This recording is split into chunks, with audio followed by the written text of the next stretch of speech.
I thought I'd show you some of the mods that I have on my NMAX. I'll try and do them in the order of when they were done.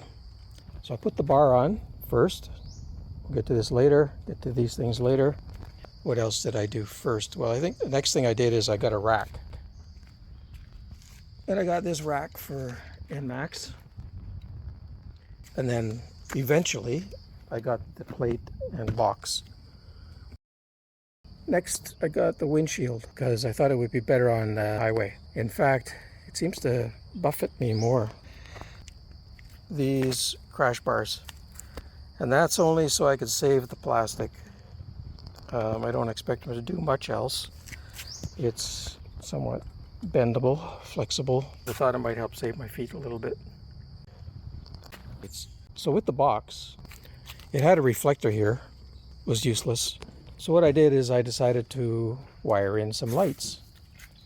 I did that with the SAE plugs.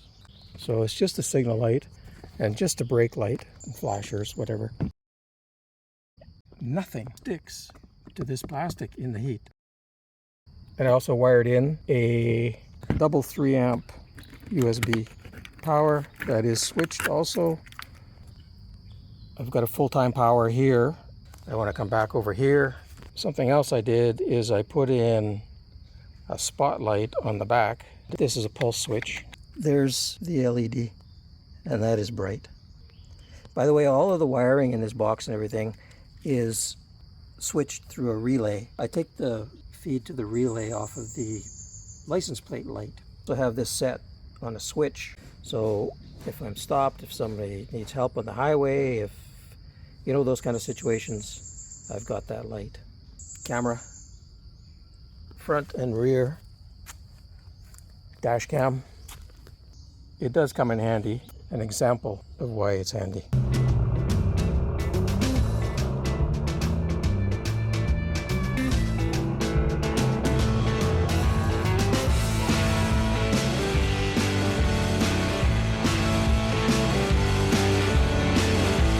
I put this front camera through and I drilled it.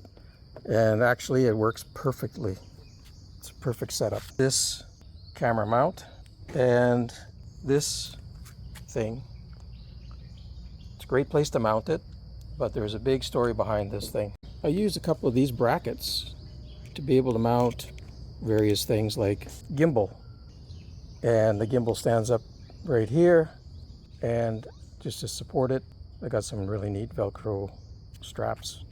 Matter of fact, here's one. Here it is right here. It's a bit tall. It has the phone in it with all the torque on that bottom screw there, although this thing is solid as a rock. But I just put this strap on it just to be safe. This little jobby here, knockoff quad lock, works great. But you got to have this little vibration damper. Cheap as dirt, but you got to have that. I started off without it. And the phone was getting shaken like crazy. Oh, I got this little thing. It's good for long runs and I can just rest my arm a bit. Nap seat covers. These are great. Whack this and the water's gone. Get a little damp when you sit down, but not wet. Inside this pocket over here, oh, that's another add-on. I put the lid thing on here. It's a pop-in lid thing. But there is a 12-volt cigarette lighter type in there. I just plugged in one of those low profile USB. So I've got two in there. You can see a little USB down there. Above it, the brains for the dash cam. So I have a flush mount, and when I say flush mount, it comes out about 3/8 of an inch from the surface. Double USB. It's only 1 amp on each side, but this thing is driven by 1 amp, so it worked out perfectly. Wire it right in there so the brain is in there. I was doing these little things. I could not find anything in English. Maybe this will help some of you guys out. I'll get a little more organized with it and talk a little better detail on some of the mods.